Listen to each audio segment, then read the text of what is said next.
공유 오피스 되게 많이 했었잖아요, 저희. 네. 되게 사업 많이 하고 다 가가호호 정말. 네. 공유 오피스나 또는 스터디 카페. 그쵸. 네, 진짜 많이 했었고 지금도 많이 관심이 있고 네. 그래서 영상들도 좀 많이 찾아보는데 네.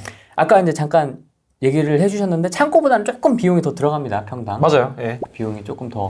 왜냐면 가장 큰 비용이 냉난방인 것 같아요. 아, 사람이 들어와 있으니까. 예, 저희가 이제 공유 오피스 같은 경우에는 개별 룸마다 그 시스템 천정형 에어컨을 다 하나씩 넣거든요. 아, 여기는 오픈형도 있고 칸막이형도 있군요. 네네. 근데 이제 물론 저렴한 냉난방 기계를 넣으면 돼요. 뭐 예를 들면 캐리어 같은 브랜드나 뭐 이런 브랜드들은 한 40만 원에서 60만 원 정도로 저렴하긴 한데, 근데 걔는 실외기가 이렇게 낱개로 들어가요. 막 방이 10개다. 10개 걸. 10개 깔아야 되는 거예요. 옥상에다가. 그래서 저는 이게 좀 건물 미관상 너무 좀 지저분한 것 같아서 그래서 저는 시스템 에어컨으로 하거든요. 근데 그러다 보니까 이제 시스템 에어컨이 천정형 제일 작은 게 한 100만 원 정도 해요. 그래서 창고에 비해서는 내난방 비중이 크더라고요. 근데 뭐 나는 뭐 공동 내난방으로 하겠다. 뭐 디퓨저나 이런 덕트를 이용해서 나는 공동으로 하겠다라고 해도 괜찮긴 한데 최근의 흐름은 개별입니다. 저도 이런 사업에 관심이 많아서 네. 예전에 한 2년 전인가 3년 전에 다 가봤습니다. 강남에 있는 네. 위워크부터 해가지고 해서 뭐 팩캠도 가보고 다 가봤는데 약간 제 정서하고 조금 안 맞더라고요. 딱 갔는데 무슨 데이래. 복도에서 무슨 간식을 나눠준대요. 무슨 쿠키인가? 뭐 간식을 나눠주는 데이라고 하더라고. 수요일 오후인가 뭐 수요일 오전이었나 아무튼. 커뮤니티 데이. 커뮤니티 데이 뭐 그런 거였는데 그때 제가 방문을 한 거예요. 아는 사람 때문에 이제 방문을 했는데 야, 돗대기 시장도 그런 돗대기 시장이 없더라고요. 아, 정신이 하나도 다 기어 나와가지고 맞아요. 막 그게 미국식인가? 약간 그렇게 좀 생각을 했었거든요. 그죠. 근데 여기는 좀 이렇게 좀 정리가 잘 돼 있는 차분한 느낌이. 공유 오피스의 모순적인 점이죠. 공유 오피스라고 하면 이제 정말 코워킹, 협업 이제 그런 걸 장려를 많이 하는데 이제 실제로 운영을 해보면 그런 일이 발생하는 게 어렵죠. 그러니까 위워크가 비용이 높잖아요. 네. 거의 1인당 한 50에서 60 정도 60, 하거든요. 70. 70으로 책정해놓고. 근데 이제 걔네들이 내세우는 강점은 야, 우리 공유 오피스에 와봐. 우리한테 오면 정말 잘 나가는 애들이 많아. 그리고 VC도 연결이 쉬워. 뭐 그런 거를 내세우는 거죠. 근데 그러다 보니까 그 VC하고의 연계 그리고 사람 간의 연결 이제 그런 걸 강조를 하는 거예요. 위워크가. 이제 그거를 잘 활용하시는 분들은 내 사업을 확장하기도 해요. 그 위워크를 통해서 VC도 만나고 뭐 시리즈 A 투자받기도 하고 그런 식으로 잘 하기도 합니다. 이제 그렇게 활용하면 좋죠. 대신 조건이 있죠. 그렇게 VC하고 연결되면 대신에 우리 위워크를 3년 정도 써줘. 그렇게 장기 계약을 합니다. 얼마에 써줘. 이런 식으로. 역시 공짜가 없구나. 공짜가 없죠. 아. 그래서 고민 많이 하실 거예요. 아, 투자는 받았지. 이제 도움은 받았는데 달달이 나가는 비용 너무 큰 거예요. 뭐 4인룸 쓰는데 막 250 뭐 이렇게 나가니까 공간도 좁아요, 되게. 맞아. 닭장이야, 닭장. 1.2m짜리 작은 책상에서 뭐 이만한 모니터 2개 올려놓으면 꽉 차거든요. 맞아요. 그러다가 막 바로 옆에 또 같이 일하는 팀원들 있죠. 뭐 그러니까 고민이 많으실 겁니다. 저도 한번 알아봤거든요. 내가 원하는 크기로 쓰려니까 한 350만 원. 4인룸이래요. 한 6인, 4인 정도 써야 나 혼자 쓰겠더라고. 약간 이게 뭐지? 약간 이제 그랬었는데 어쨌든 이제 여기 기준으로 다시 돌아와서 뭐 저희는 입지에 대한 선택권이 없다고 했잖아요. 그래서 신내점 망우점에서 테스트를 해보니까 저희에게 오시는 고객분들의 우리한테 오는 이유는 집이랑 가까워서입니다. 아파트 많더라고요. 맞아요. 그러니까 여기 주변에 계시는 분들이 내가 공유 오피스를 이용하기 위해서 군자나 성수나 건대나 강남이나 종로나 이런 데까지는 나가기 싫은 거예요. 그리고 굳이 이런 데까지 나가서 손님을 만날 필요가 없는 분들, 내가 뭐 부동산업을 해서 계속 클라이언트를 만나야 된다. 이런 분들은 뭐 삼성동이나 뭐 이런 핫플레이스에 교통이 좋은 곳에 나가셔야 되겠지만, 근데 내가 뭐 재택근무 할 건데 내가 혼자 조용히 일할 공간이 필요하다. 이제 그런 분들은 굳이 그 역세권까지 나가시지 않는 거죠. 여기를 선택하신 이유는 여기에 건물을 갖고 계신 분을 알고 계셔서. 그렇습니다.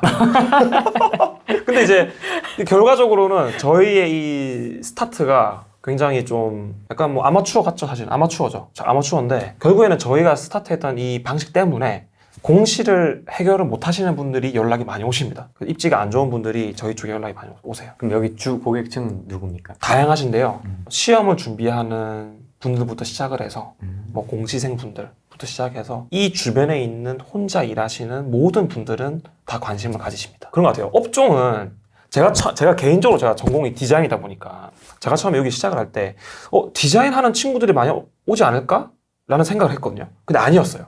아니고 그냥 이 주변에 사는 혼자 일하시는 분들이 다 오더라고요. 근데 그 업종은 정말 무궁무진하더라고요. 뭐 정말 전업주직 투자자분도 있고 부동산 하시는 분도 있고 뭐 인테리어 하시는 분도 있고 디자인 하시는 분도 있고 영상 하시는 분도 있고 뭐 퀵서비스 하시는 분도 있고 가회 하시는 분도 있고 작가분도 있고 다 와요. 그래서 내가 굳이 좀 무리해서 내가 오피스텔이나 작은 사무실을 구하기 위해서 뭐 2년짜리 임대차 계약을 하시기에 또는 보증금을 넣기에 부담스러우신 분들이 다 오시는 것 같아요. 그럼 여기는 그 경쟁 업체가 없습니까? 있어요. 요 근처에 저기 상봉역 쪽에 카페24 창업센터도 있고요.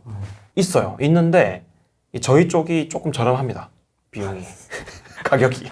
저렴하고 여기 오시는 분들한테 여쭤보니까 저는 좀 아니라고 생각하는데 디자인이 되게 좋대요. 여기가. 좋아요. 네.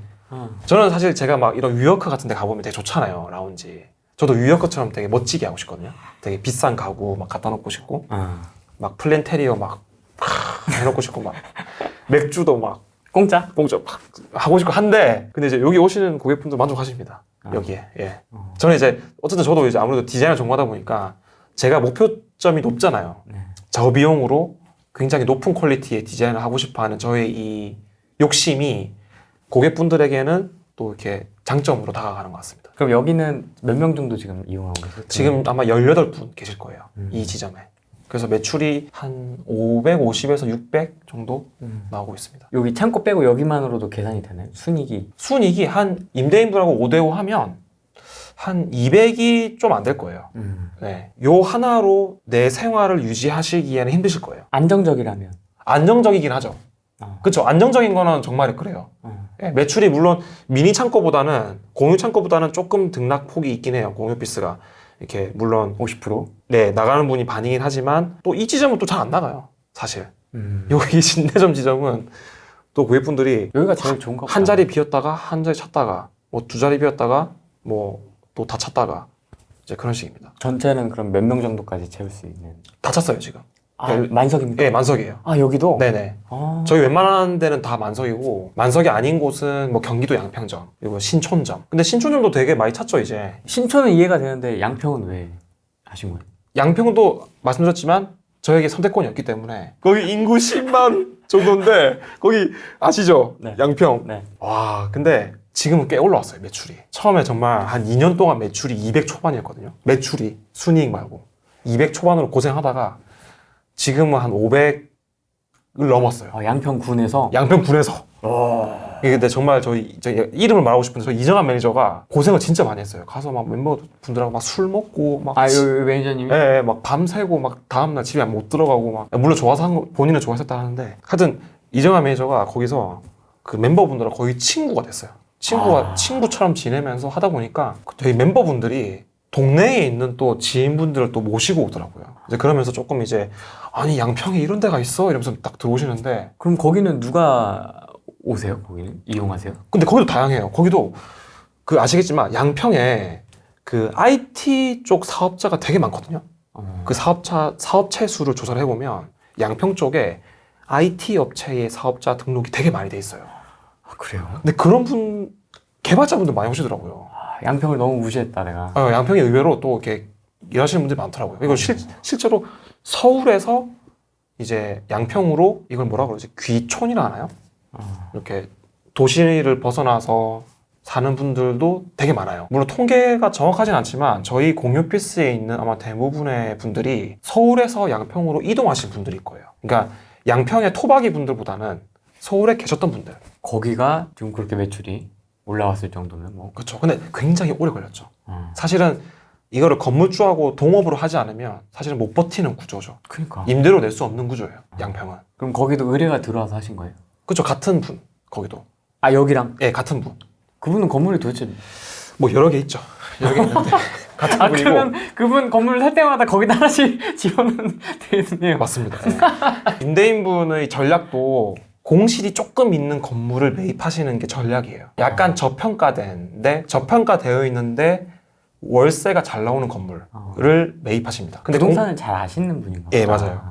공실이 조금씩 있어요. 가면. 그럼 저희가 또 들어가서 활성화시키고. 제가 물어봤어요. 형님인데 저희 때문에 건물 가격에 영향이 있느냐. 근데 솔직히 말하면 땅값이 올라가는 거지 임차인들 때문에 올라가는 거는 아닌 것 같다. 물론 외부에서 판단하기에는 야, 여기 임차인들 다 들어와 있어.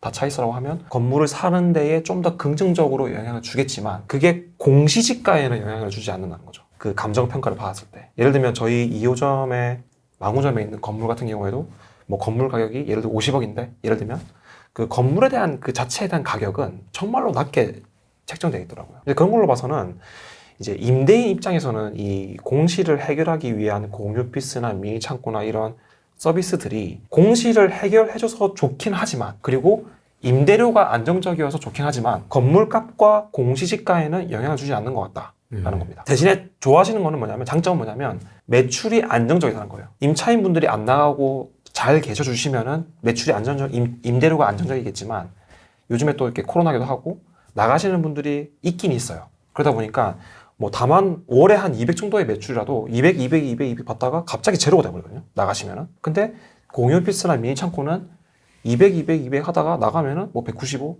뭐 180, 다시 200. 뭐 이런 흐름이어서 안정적인 거에 대한 거는 만족하십니다. 그럼 여기도 운영은 똑같이 같은 방식으로 전화로 상담하고 하세요? 아닙니다. 공유오피스는 네. 대면으로 좀 도와드립니다. 이제 매방을 해서 네, 공간을 보여드려야 되고 그리고 사람이 머무는 공간이니까 이 공간에 룰들이 좀 있을 거 아니에요. 이런 뭐 소음에 대한 부분, 그리고 전화 받을 때는 어디서 받는다, 뭐 먹는 거는 먹으면 안 된다, 뭐 이런 것들을 얼굴을 보면서 서로 이제 약속을 하는 거죠. 물론 계약서에 설명을 하지만 이제 서로 얼굴을 보면서 서로 신뢰를 쌓는, 그리고 계약을 하면서 어떤 일을 하시는지 여쭤보고, 그리고 만약에 뭐 저희 공간에 계시는 어떤 다른 분과 조금 연계성이 있을 것 같다. 그러면은 매니저가 좀 소개를 좀 해드리기도 하고, 여기 안에서 또 PD님도 만났어요. 유튜브 편집하는 PD님. 이 공간 내에서 거래를 하시게 되면 편하시죠, 사실은. 굳이 내가 딴 데 멀리 가서 뭐 협업을 할 필요가 없고, 내가 출근하러 회사 갔는데 바로 옆에 영상회사가 있고, 바로 옆에 블로그 하시는 분이 있고, 바로 그냥 옆에 노크 또도도 하고, 대화도 하고, 서로 일 얘기도 하고, 의뢰도 드리고, 이제 그렇게 하고 있습니다. 여기는 누수는 없는데 소음이 있어요. 그래서 어떤 소음이요? 여기 같은 경우에는 위층에 복싱장이 있는데요. 정기적으로 복싱장에서 그 단체로 댄스를 추십니다. 춤을 추십니다. 뭐 다이어트 복싱. 예, 그겁니다. 그거 하는데 저녁에 1시간 정도 그 소리가 울려요. 근데 그거에 대해서는 저희 고객분들한테 충분히 다 설명을 하고 인지를 드리는데 초반에 이제 그것 때문에 좀 문제가 있었고요. 많이 시끄럽습니까? 그 시간대는 시끄러워요. 쿵쿵쿵. 네네네. 아니면 음악 소리가 나와요? 쿵쿵쿵 합니다. 쿵쿵쿵. 예, 단체로 한 뭐 10명 정도가 동시에 점프를 하니까. 그리고 저희 신촌점도 지금 위층에 댄스 학원이 얼마 전에 입장을 했어요. 다 왜 위에서 움직이지? 거기도 소음이 장난 아닙니다. 저희가 먼저 들어와 있었는데 나중에 들어왔죠. 춤 학원에서, 댄스 학원에서. 그래서 저희가 하필 위로 들어와 버렸네. 지금 소송 중인데 소송을 하고 있어요. 그래서 지금 증거를 모으고 있습니다. 그래서 소음에 대한 지금 측정을 하기 위해서 진동 측정계와 이런 것도 장비를 다 구매를 했고, 공유오피스를 하실 때 소음이 나는 업종을 건물 안에 있으면 피하셔야 돼요. 예를 들면 교회, 이거 주말에 아시죠? 단체로 노래. 장난 아닙니다. 장난 아니에요. 교회, 데이케어 센터. 데이케어 센터도 어르신들 생일날 되면 장난 아니에요. 막 앰프 틀고 노래 부르고 막. 그리고 헬스장. 이거 뭐 쥐약이지. 헬스장은 이거 약간 내려놓고 쿵쿵 하죠. 그것도 있고 옆에 GX도 있어요. GX도 시끄러워요? 네, GX. 그 노래 틀어놓고 이렇게 아주머니들 이렇게 춤추는 거. 예. 그것도 헬스장 방 안에 있거든요. 그것도 안 됩니다. 장난 아니죠. 예, 그것도 안 되고. 근데 사실 소리는 방음이 돼요. 가능해요. 근데 이 진동은 해결이 안 되거든요. 진짜로. 아무리 해도 진동은 해결이 절대 안 돼요. 그래서 방금 말씀드린 이 업종을 좀 피하시는 게 좋습니다. 이거 잘 봐야 되겠다. 근데 진짜 내가 먼저 들어왔는데 위에 들어와 버리면, 아니면 옆에 들어와 버리면. 맞아요. 그래서 이게 구분 상가로 들어가시는 게 불리해요. 그러니까 저희처럼 건물이 통으로 임대인이 한 명이면, 건물주가 한 명이면 그 한 명하고 소통을 하면 돼요. 근데 구분 상가다? 모든 층의 분양을 다 따로 했다? 그럼 해결이 안 됩니다. 내 층에 내가 임차 주겠다는데 너희가 왜? 사실 뭐 강제할 수는 없어요. 그러네. 사실은. 그럼 이제 골치 아파지는 거죠. 그래서 이 사업 하실 때 이왕이면 건물을 통으로 사셔라. 차라리 뭐 꼬마 빌딩이라도 사시는 게 오래된 그게 더 마음 편하십니다. 건물주를 만나거나 건물주가 되거나.